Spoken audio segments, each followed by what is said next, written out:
I don't think it's an exaggeration at all to say that Sukuna during his reign of Jujutsu Kaisen had an amazing run as a force of nature in the story. Multiple members of the cast received L after L after L from the King of Curses before his eventual fall. But as I was looking back on the series and Sukuna's character, I thought it'd be interesting to have this force of evil be pitted up against the new generation of Shonen Jump's heroes at their strongest, and see if the King of Curses has what it takes to tear down the gauntlet. I appreciate you clicking on this video, and if you're interested in this, consider checking out the other matchups I have on the channel and subscribing. We're keeping up on 1,000 subs, and I really would appreciate it. And with that being said, let's break down the rules for this matchup. The rules for this video are reasonable in my opinion, and hopefully you can see where I'm coming from when setting up these standards. Rule 1, we will be using a full power, unnerved, 4-armed Sukuna with his cursed energy reserves at 100% against the strongest variations of the new gen MCs, and everyone is moving with the intent to defeat their opponent without any hesitation. Rule 2, the characters we'll be using are from traditional battle shonen manga from Shonen Jump that I personally read that have over 100 chapters of material that have come out since 2014. So you won't be seeing characters like my boy Senku, for example, because he's not a fighter whatsoever. And the 100 chapter benchmark is so that I don't throw in a bunch of random verses who are still establishing their scaling. Also, sorry, but I'm just one guy and new manga is coming out every day. So if I haven't read a story that has a character you'd have liked to see in this video, you have my sincerest apologies. Rule 3, just like in my Law versus the Yonko Commanders video, which you should totally watch by the way, we count wins and losses, no draws. So if Sukuna is unable to get the definitive win, even if it's a close match where he might be able to win, it will be considered a loss. Rule 4, every battle will have all combatants at full health and energy. Rule 5, majority of these fights will be one-on-one. However, there are 2 sets of duos in our lineup that will be fighting together, that being Momo and Okarun from Dandadan and Fuuko and Andy from Undead Unluck. If Sukuna could not defeat each member of the duo, that is considered a loss on his end. Considering Sukuna got jumped by half the cast of Jujutsu Kaisen during the Shinjuku Showdown, this shouldn't be controversial or seen as unfair. And finally, for Rule 6, I think many people can agree that Jujutsu Kaisen has a lot of inconsistencies when it comes to its scaling, particularly its speed. So for argument's sake, let me be clear right out of the gate. We're going to go ahead and categorize Sukuna as above a lightning timer for his overall speed, since in my opinion that is more consistent to the verse. However, when up against characters in this lineup who far exceed this level and are concretely in the faster than light category, we will go ahead and apply arguments for Jujutsu Kaisen's FTL scaling, which primarily involve Gojo and Sukuna anyway. If you disagree with my interpretation, that's fine. I'm not trying to lowball or highball the King of Curses at all. Like I said, speed scaling for Jujutsu Kaisen has plenty of inconsistencies that simply can't be ignored or called an outlier. I hope that makes sense to everyone, so let's go ahead and get started with our first battle. Also, there will be spoilers for multiple anime and manga here, so you have been warned. Sakamoto in his prime is undoubtedly one of the best assassins and combatants in his verse, and with lore and statements was likely the second strongest in the verse during his prime.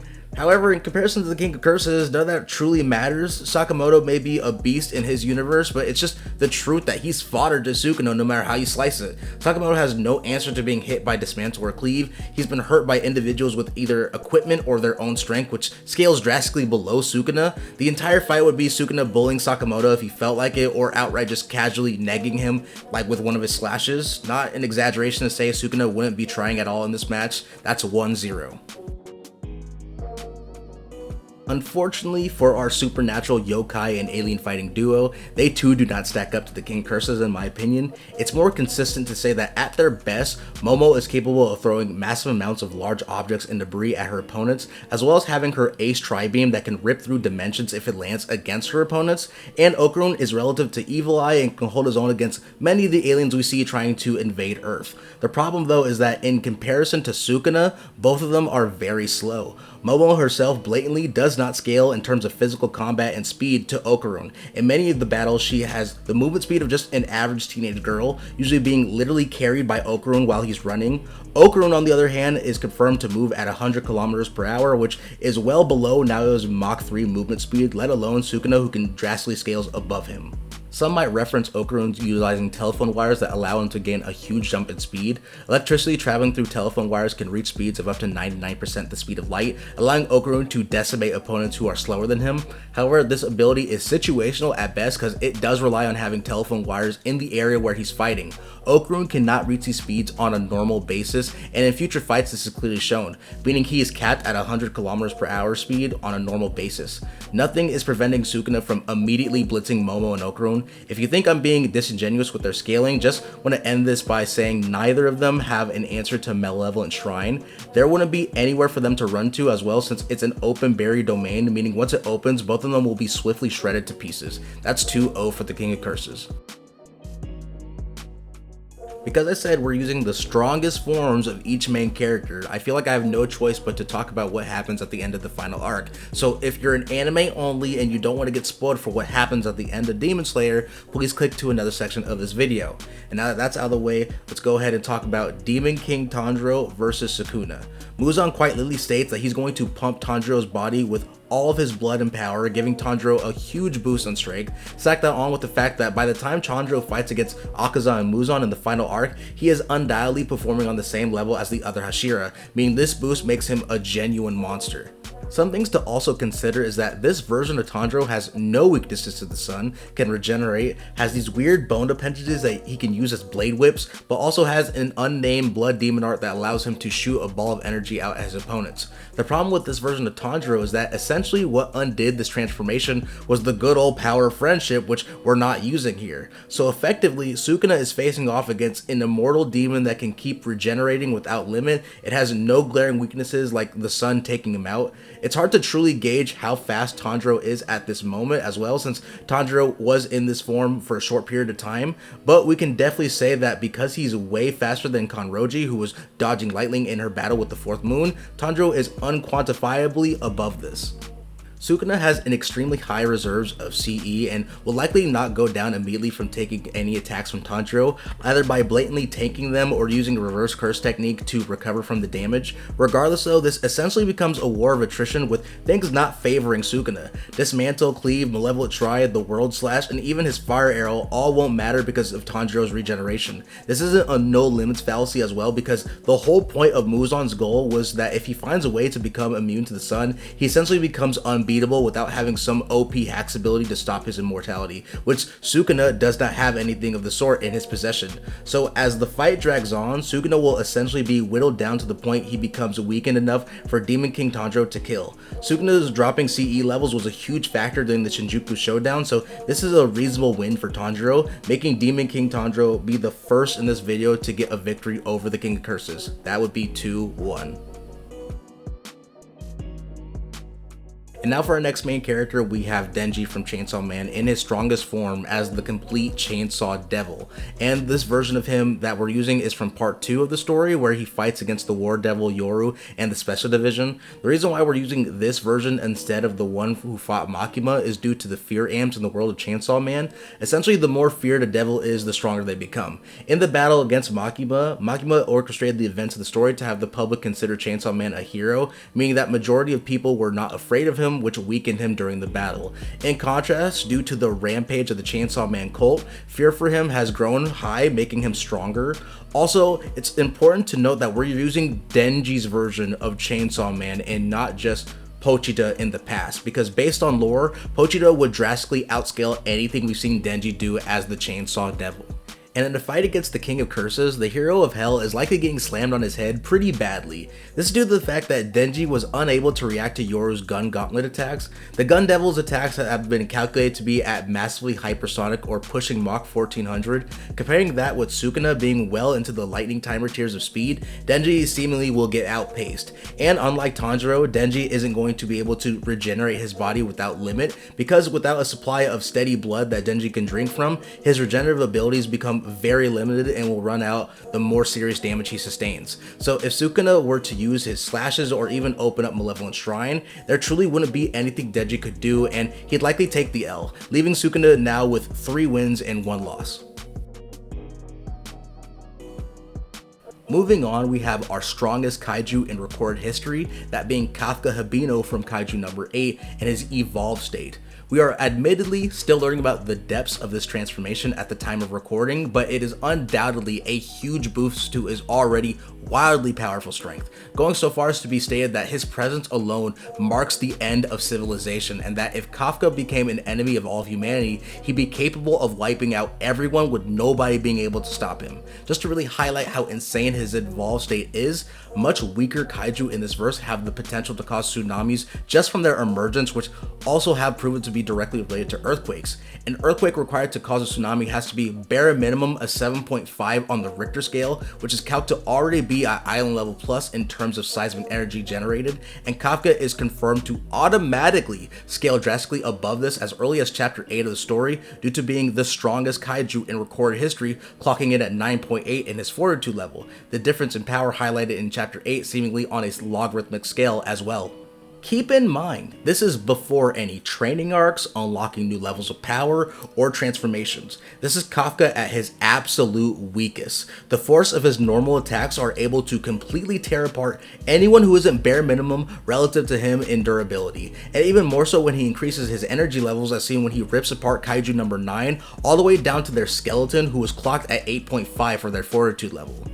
In terms of speed, Kafka as well scales above Captain Isao's main burst strike, which is literally stated to be an electromagnetic energy attack and emphasized in 2 chapters. Electromagnetic energy scales up to 99% the speed of light, and before anyone has a problem with this, remember that one of Sukuna's FTL scaling feats is being able to react to Kashimo's electromagnetic attacks. Just to emphasize the scaling chain, number 9 absorbs Isao in the number 2 gear, being confirmed to boost his strength while not being fully assimilated. The story progresses and number 9 achieves full assimilation to the power, gaining even more strength, and Kafka is relative to his base state post his training arc. Number 9 transforms again with his emerged form, overwhelming Kafka. Kafka responds by going into his berserk rage form, allowing him to close the gap again and gain the edge. Number 9 once again transforms into their Mareki form, who with just through blinking completely negs berserker Kafka, which finally brings us to Kafka being imbued with the vengeful spirits of those who failed to kill the Mareki era Daikaiju, transforming him into his evolved state. It narratively makes no sense why Kafka will be unable to react to Kaiju number 2's electromagnetic energy attack when it's literally stated he's reached a realm where measuring Kaiju fortitude levels is absolutely meaningless because the gap in overall power is that massive. Now that we've established this, it's honestly very hard to justify a win for Sukuna in this battle. To break it down, both of them through their electromagnetic speed scaling are at a minimum relative in speed, but it is likely given the power of Kafka's evolved state that he might scale higher as the story progresses. The weakest version of Kafka was confirmed to be able to react to invisible slashes back in chapter 20 of the manga, so Sukuna's regular slashes wouldn't be an issue. Gojo with the reverse curse technique was able to heal his body while being shredded by Malevolent Shrine. Kafka, in a weaker state of his rage form, was able to regenerate an entirely new body from the base of his core in an instant while fighting against Captain Isao when he discarded his old body to use as a decoy in battle, so I don't believe Malevolent Shrine would be enough to stop Kafka's evolved form's regeneration. Upon activating his Divine Flames after using his domain, the same logic applies considering you could likely scale this attack at the lowest to city level to a maximum of likely island level plus depending on your perspective, which still overall scales below Kafka in power. The only way Sukuna would win would be to land his World Slash and directly hit Kafka's core. If the World Slash lands anywhere else but Kafka's core, it would just be a waste of cursed energy on Sukuna's part and Kafka would immediately regenerate from the attack, but given that Kafka in his much weaker forms has higher firepower in his regular attacks than Sukuna's best moves, it's hard to not imagine the strongest sorcerer in history not being turned into paste after taking a single blow from evolved Kafka, putting Sukuna at a win-loss rate of 3-2.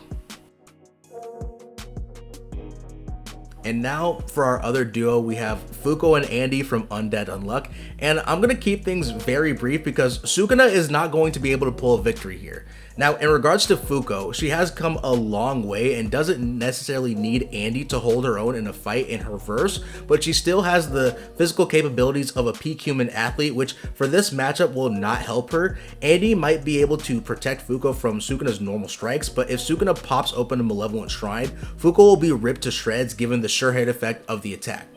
But as far as progress goes for Sukuna, that is about it for this matchup. Andy is probably the absolute worst matchup for someone like Sukuna. Andy has been able to regenerate from absolutely insane levels of destruction, such as the destruction of planet Earth multiple times given the time loop that happens in the Undead Unlucky verse. So automatically, Sukuna's attacks do not mean anything. Malevolent Shrine and the World Slash quite literally are not issues for someone with an absurd level of regeneration like Andy. You could wank the destructive capabilities of Sukuna's Flame Arrow to an insane degree and still wouldn't compare to Andy chilling on the surface of the sun for over 100 million years.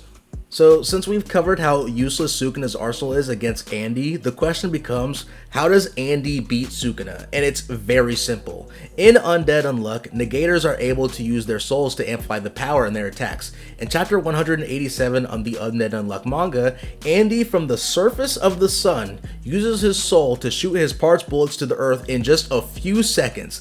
This is likely a low ball, but if we're able to say that it took 1 minute for the bullets to reach the earth, this will clock in at a little bit above 25 times the speed of light, which is well above Sukuna being able to react to electromagnetic attacks from Kashimo, which roughly scales between 7 to 10 times the speed of light.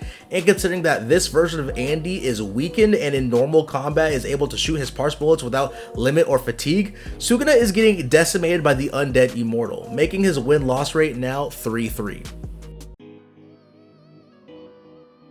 And finally, for our last combatant, we have Izuku Midoriya, aka Deku from My Hero Academia.